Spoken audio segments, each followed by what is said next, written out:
Ayan, isang mapagpalang araw po sa ating lahat mga idol at mga kababayan. Ngayon po ay Agosto 6 na at ilang araw na lamang po ay nalalapit na yung pagpirma ng ating Pangulo doon po sa panukalang batas na term sheeting bill kuno. Pero yung totoo ay pinupuspon talaga nila itong original na naka-schedule na December 1, 2025 barangay at sangguniang kabataan eleksyon. So, hindi pa natin alam mga idol. Hindi pa natin alam kung baka sign it to be to it, Kasi po, mga idol at mga bayan, kahit ibeto ng ating Pangulo, ay kailangan pa rin niyang pirmahan yon. Baka magulat yung iba, Kasi yung alam lang natin ngayon ay pipirmahan na ng ating Pangulo. Wow! Wow na wow sila. Hindi nila alam na kahit ibeto ng ating Pangulo ay kailangan niyang pirmahan. Yung tinatawag na sign it to be to it, mga idol at mga bayan. Baka magulat na lang tayo na baka yung pagpirma ng ating Pangulo ay bilang pagbeto, mga idol at mga bayan. Yun po yung aabangan natin sa Agosto 12 po, yung itinakda na signing ceremony. So, ngayon ay may nalaman tayo na hindi lamang pala si Atty. Makalintal, mga idol at mga bayan, yung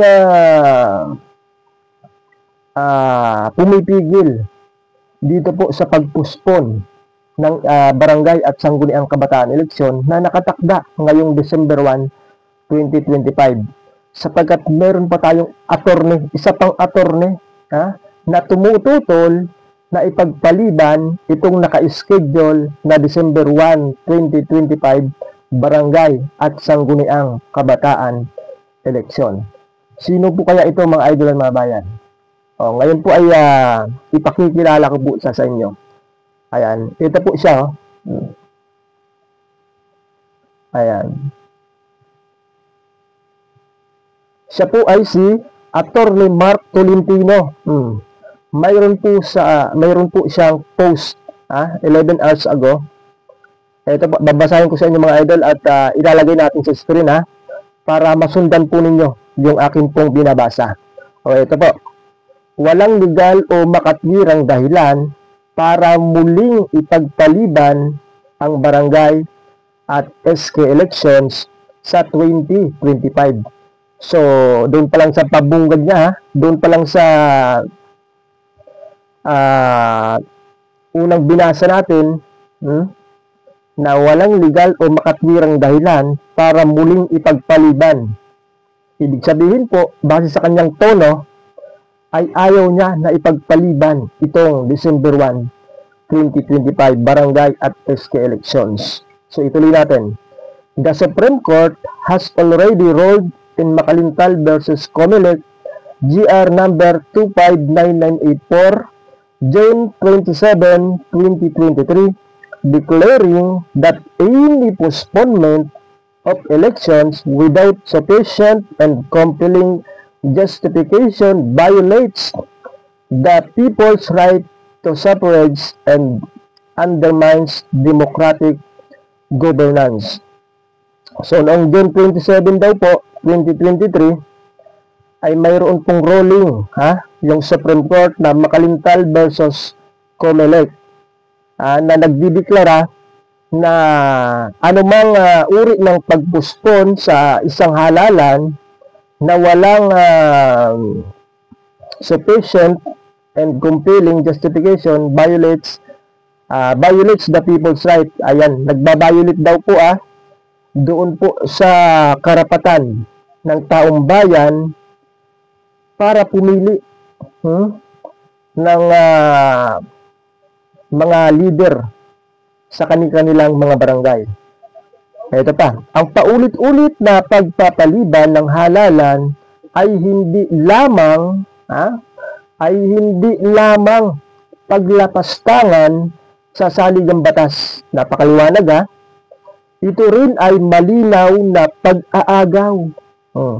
Pag-aagaw ng kapangyarihan ng mamamayan na pumili ng kanilang mga pinuno sa barangay level. The most basic unit of government closest to the people. Ayan. Kung walang sapat na basihan gaya ng kalamidad, insurgency, o national emergency, walang sino man kahit kongreso. Ulitin ko walang sino man kahit kongreso ang may karapatang itigil ang takbo ng demokrasya. So, kung walang sapat daw na basihan o rason, ano kaya yung pwedeng rason o valid reason? Ito po, national emergency, insurgency, kalamidad, ay wala hong sino man kahit kongreso ang may karapatang itigil ang takbo ng demokrasya. Maliban na lang siguro mga idol na pagka hindi naman natin hinihiling. Halimbawa kapag may tsunami at kapag pandemya, siguro yun yung mga valid reason na dapat ipagpaliban o ipospon itong halalan na itinatakda po ng Supreme Court. Kaso nga po wala mang ganun ngayon, mga idol at mga bayan. Kaya walang sino man kahit kongreso ang may karapatang itigil ang takbo ng demokrasya. Let the 2025 barangay and SK elections proceed as scheduled. Ibalik natin sa taong bayan ang kapangyarihang mamili. So kapag ipinagpaliban talaga ito, itong naka-schedule na December 1, 2025, ibig sabihin ay mai-extend basta-basta yung termino ng mga elected barangay officials. Ngayon po ay wala sa konstitusyon na basta-basta na lamang i-extend ng isa pang taon yung termino ng mga elected, ng mga nahalal na. Binoto sila ng taong bayan from 2023 hanggang 2025 lang po. Ngayon, kung i-extend ng isang taon, ay hindi na po sila binoto doon. Sila po ay appointed na ang tawag sa kanila. Hindi na po elected, mga idol at mga bayan. At hindi dapat po, base po kay Attorney Mark Tolentino, hindi po dapat na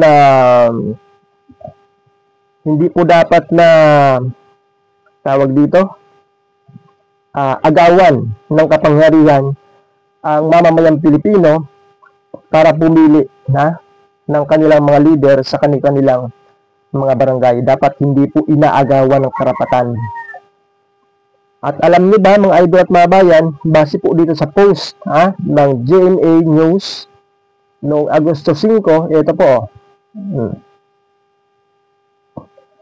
over 880,000 sign up during first 4 days of voter registration for 2025 BSKE. Over 880,000 na daw po yung pong nag-sign up, mga idol at mga bayan, o nagparehistro para nga po dito sa paghanda sa barangay at sangguniang kabataan election na naka-schedule po ngayong December 1, 2025. O ibig sabihin po mga idol at mga bayan, ay talagang napakaraming Pilipino ang gusto ay matuloy itong December 1, 2025 barangay at sangguniang kabataan election. Kalain nyo, 880K kumpara doon sa 300 congressman at 24 senators na gusto ay ipagpaliban. Yun pong halalan, mga idol at mga bayan. So, talagang gusto ng majority sa mga mamamayang Pilipino ay gusto po na matuloy at hindi na dapat po ipinagpapaliban itong December 1, 2025 barangay at sangguniang kabataan eleksyon na ayon nga po sa Supreme Court ruling ay hindi dapat na ipinagpapaliban talaga. ang isang halalan, mga idol at mga bayan. So ngayon ay aantayin po natin yung pagpirma ng ating Pangulo at kapag pinirmahan niya ng ating Pangulo na andyan si Atty. Makalintal, nag-aabang lang, nag-aantay lang. Nakahanda na yung kanyang pagpetisyon sakali mang pirmahan ng ating Pangulo yung panukalang batas na mag-e-extend sa termino ng barangay officials at magpupuspon dito po sa barangay at sangguniang kabataan eleksyon.